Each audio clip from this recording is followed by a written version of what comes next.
Hello friends and welcome to our channel जिसका नाम है मास्टर्स एजुकेशन पॉइंट। और आज की वीडियो में हम पढ़ेंगे वेयर हाउसिंग के बारे में कि वेयर हाउसिंग होता क्या है और उसके एलिमेंट्स और फंक्शंस क्या होते हैं। अब वेयर हाउसिंग क्या होता है?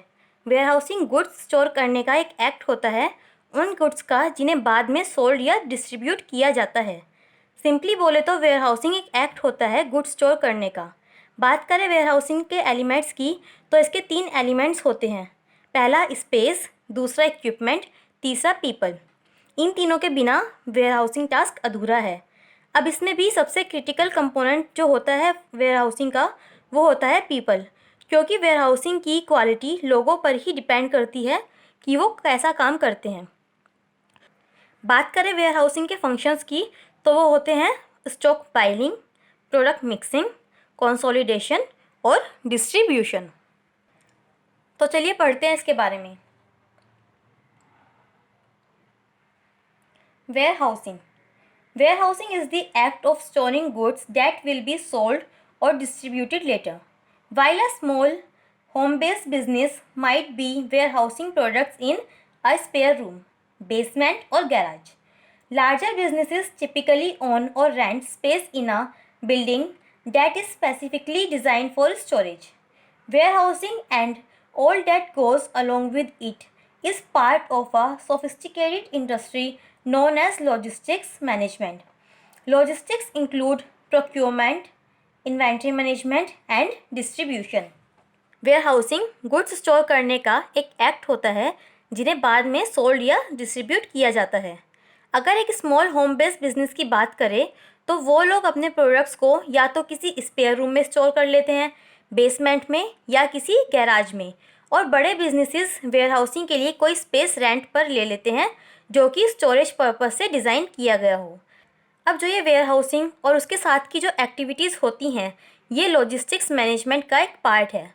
लॉजिस्टिक्स में प्रोक्योरमेंट, इन्वेंट्री मैनेजमेंट और डिस्ट्रीब्यूशन इंक्लूड होता है। Elements of warehousing. The major elements of warehousing are first space, second equipment, third people. The warehouse space is a commodity.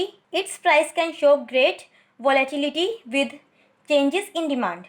At times, this commodity can become so scarce that the acquisition of additional space seems nearly impossible. Scarcity or high cost of space can be elevated through changes in use or specifications of the other two warehousing components, people and equipment.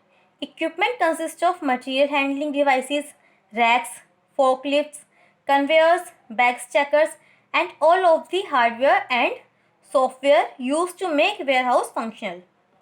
While some equipment is specially designed to save space, some equipment is used for preservation, treatments like sprayers, fumigation covers, etc.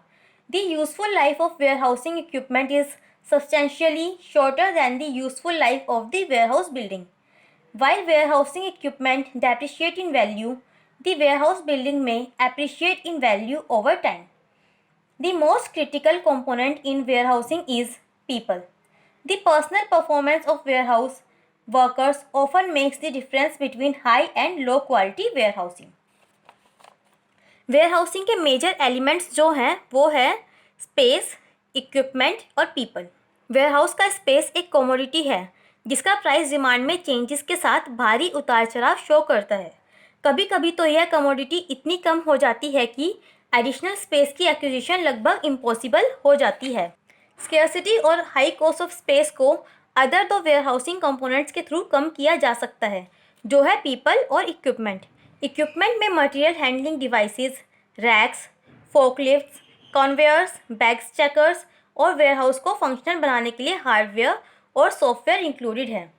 जबकि कुछ equipment specially design किए जाते हैं space save करने के लिए, कुछ equipments use किए जाते हैं प्रिजर्वेशन के लिए, जैसे स्प्रेयर्स और फ्यूमिगेशन कवर्स एक्सेट्रा। जो यूज़फुल लाइफ होती है वेयरहाउसिंग इक्विपमेंट की वो वेयरहाउस बिल्डिंग से काफ़ी कम होती है, जबकि वेयरहाउसिंग इक्विपमेंट की वैल्यू डेप्रिशिएट होती है। बिल्डिंग की वैल्यू एप्रिशिएट होती है with the passage of time. Warehousing का जो सबसे क्रिटिकल कंपोनेंट होता है वो होता है पीपल, क्योंकि जो पर्सनल परफॉर्मेंस होती है वेयरहाउस के वर्कर्स की वही हाई और लो क्वालिटी वेयर हाउसिंग में डिफरेंस लाते हैं, क्योंकि जो काम होगा वो पीपल के थ्रू ही परफॉर्म किया जाएगा। अगर वो अच्छे तरीके से अपना काम करते हैं तो इससे वेयर हाउसिंग की जो क्वालिटी है वो इंक्रीज़ होगी, और अगर वो अच्छे तरीके से काम नहीं करते तो वेयर हाउसिंग क्वालिटी डिक्रीज़ होगी।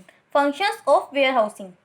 To evaluate the role of warehousing in business, one needs to appreciate the ways in which warehousing functions and adds value to products. The common functions of warehousing are stockpiling.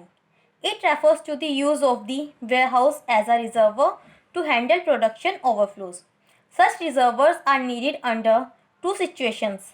First, seasonal production and level demand, and second, level production and seasonal demand. Second, product mixing.